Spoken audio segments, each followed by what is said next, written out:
నమస్తే ఫ్రెండ్స్, ఈరోజు మన వీడియోలో వచ్చేసి మీకు దద్దోజనం చేసి చూపిస్తున్నానండి. చాలా ఈజీగా చేసుకోవచ్చు. అది ఎలాగో ఇప్పుడు ప్రాసెస్ చూద్దాము.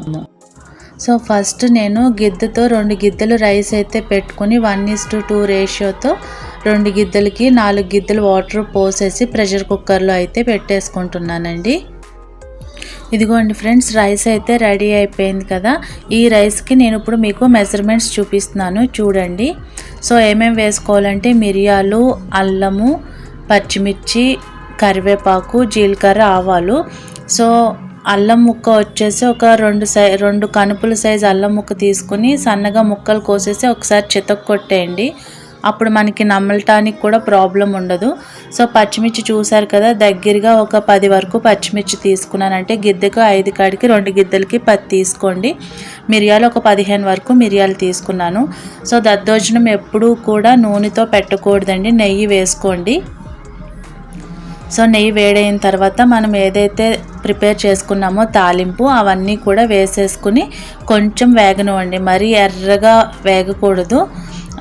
సో కొంచెం పచ్చిమిర్చి చిన్నగా కలర్ వస్తుంది చూడండి. సో ఇప్పుడు నేను చూపించాను కదా, ఇలా అయితే సరిపోతుంది. ఇప్పుడు ఇందులోనే మనం రైస్ కూడా యాడ్ చేసేసుకుందామండి. రైస్ యాడ్ చేసుకున్న తర్వాత సాల్ట్ కూడా ఈ రైస్కి సరిపడా సాల్ట్ కూడా వేసేసుకోండి. నేను 1 స్పూనున్నర వరకు అయితే సాల్ట్ యాడ్ చేశాను.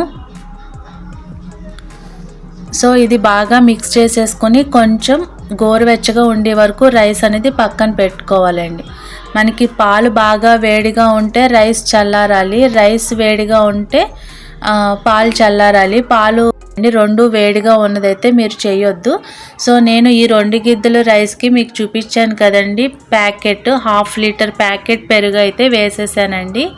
మిల్క్ కూడా 1/2 లీటర్ మిల్క్, కాచి చల్లార్చిన మిల్క్ అయితే 1/2 లీటర్ అండి. అంటే 2 గిద్దెలకి పాలు 1/2 లీటర్, మిల్క్ 1/2 లీటర్, అంటే టోటల్ లీటర్ అండి 2 కలిపి వేసేసుకుంటే ఫ్రెండ్స్ మనకు ఎందుకంటే ఇంత పాలు వేయాలా అని అనుకుంటే మనకి పొద్దుట దద్దోజనం పెట్టుకుని అది ఈవినింగ్కి తినాలనుకునేటప్పుడు కొంచెం పులుపు వచ్చేస్తుంది. సో మనం పాలు అనేది ఎక్కువ వేసుకున్నాం అనుకోండి, అప్పుడు కన్సిస్టెన్సీ బాగుంటుంది. సో మనం కలుపుకునేటప్పుడు లూజ్గా ఉండాలండి. ఒక 4-5 అవర్స్ మనం మూత పెట్టేసుకుంటే అది పాలు ఈ పెరుగు తోడుకొని మనం తిని కన్సిస్టెన్సీలో వస్తుందండి.